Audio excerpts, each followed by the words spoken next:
Hi, my name is Erin, and today I'm going to talk about Genghis Khan. But first, we're going to learn about a guy named Temujin. Spoiler alert, he is Genghis Khan. The year is 1162, and a kidnapped Mongolian woman named Holun has just given birth to a baby boy.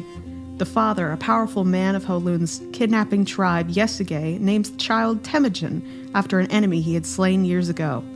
Legend says that this baby boy came into the world holding in his fist a lump of clotted blood, a moment that foreshadows this newborn's destiny as an all-powerful ruler of the great, not yet existing Mongolian Empire. As a powerful and successful tribal warrior, Yesugei didn't last long through Temujin's childhood. He was poisoned before Temujin had even turned 10 years old. Without the social protection of the strong Yesugei, the tribe that had housed Holun, Temujin, and their extended family abandoned them all, practically ensuring their demise.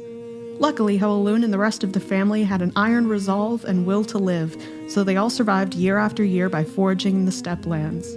After years of living on practically nothing with his family, Temujin remembers that his father had arranged a marriage for him to a young girl from a neighboring tribe named Borte, and he decides it's time he tied the knot. Not long after the finalization of the marriage, Temujin also decides to confront powerful Khan of the Karit people and an old battle partner of his father's, Togrul, and present him with one of his own bridal gifts as a symbol of friendship and respect. This decision would prove especially useful. Useful how? Well, long story short, remember Holun, Temujin's mother? Remember how she had been kidnapped by Yesugei? Well, a short while after Temujin and Borte had settled in together, Holun's home tribe, the Merkits, were ready for revenge.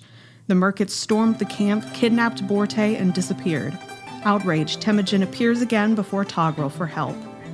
Togrul, without hesitation, then offers Temujin 20,000 men to lead in a raid on the Merkit tribe to recover Borte. He also enlists the help of one of Temujin's childhood friends, Jamaka, a man who would soon prove to be a thorn in the Mongolian side. The raid is carried out as planned and succeeds, allowing Temujin to bring Borte home safely. This was Temujin's first taste of something that would drive him until his final days. Not love, not passion, but war. Now on to Jamaka, Temujin's childhood best friend and blood brother. He, a young, aspiring Khan, was a traditionalist. Jamaka had a strong loyalty to the classic ways of the Mongol people that emphasized birthright, familial ties, and ancestral history over ability. Temujin, a radicalist of his time, openly believed in equal opportunity. In peaceful times, it became increasingly apparent to the locals that the two men were bound to clash, so many began to rally behind either Jamaka or Temujin, depending on class and social status. Those who followed Temujin were generally lower on the Mongolian food chain. Temujin promised a complete disregard for favorability based on bloodline and instead began enlisting the help of people in the town based on skill. This ensured there was no family left behind, just as his family had been years earlier. After amassing a reasonable amount of loyal followers and with the advice of Borte, Temujin leads a nighttime escape from the shared camp and becomes a ruler in his own right. Not only a ruler, but a rightful ruler, a Genghis Khan. Genghis Khan's tribe grew not only from Jamaka's deviance, but also from a number of successful raids in Jurchen and Tartar territories. After executing the leaders of each tribe, the remaining captives were assimilated into the greater Mongolian nation under the great Genghis Khan. Sounds cool and majestic, right? It sort of was until Temujin began to feel paranoid of the increasing number of enemies he was earning in his conquest. After his victory against the Tartar tribe, Temujin made the decision to separate the male captives and have them walk a straight line by a cart axle. Those who were taller than the cart axle were slaughtered, and the rest were returned to live among the rest of the tribe.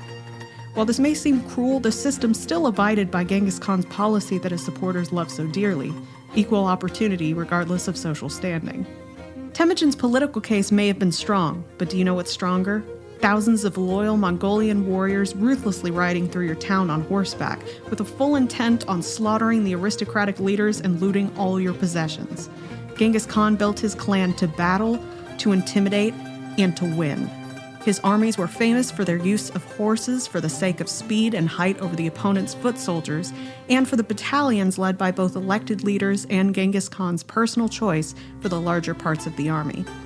With thousands of supporters by his side, Genghis Khan was prepared for the final showdown with his former allies, Jamaka and Togrul, who had teamed up to take down Temujin's radicalist society and return the Mongols to their traditional ways. First, Genghis Khan and his organized warriors took out Togrul and his forces, then finally Jamaica was captured and executed honorably. In 1206, after years of battle and reformation, Genghis Khan was officially recognized as the Khan of all Mongols. He had finally united all of the tribes throughout his home steppe into an internationally feared empire perched directly over the heads of ancient China and other powerful countries. Temujin's new Mongol Empire had a writing system in the works to increase literacy, began to adopt a trading system and introduced taxation, and offered civilians the free practice of religion on Mongolian soil. Until his final days, Genghis Khan continued to lead his armies into battle. In fact, his mysterious death is often hypothesized to have been due to falling off a horse on his way to battle against another tribe. In hopes of furthering this beautiful, blooming empire, Temujin's death in 1227 was kept quiet enough that his tomb still hasn't been found. Labeled now as an ancient hero, Temujin's life and legacy are still being taught and researched and dissected in 2020. Genghis Khan's leadership and ability to create one of the largest, most feared empires in the world is still revered to this day and is yet to be forgotten 800 years later. After a life of suffering, foraging, pillaging, reforming, and even fathering, Temujin, the unlikely founder and leader of the great Mongolian Empire, has become and now will forever be a timeless symbol of perseverance, strength, and societal innovation.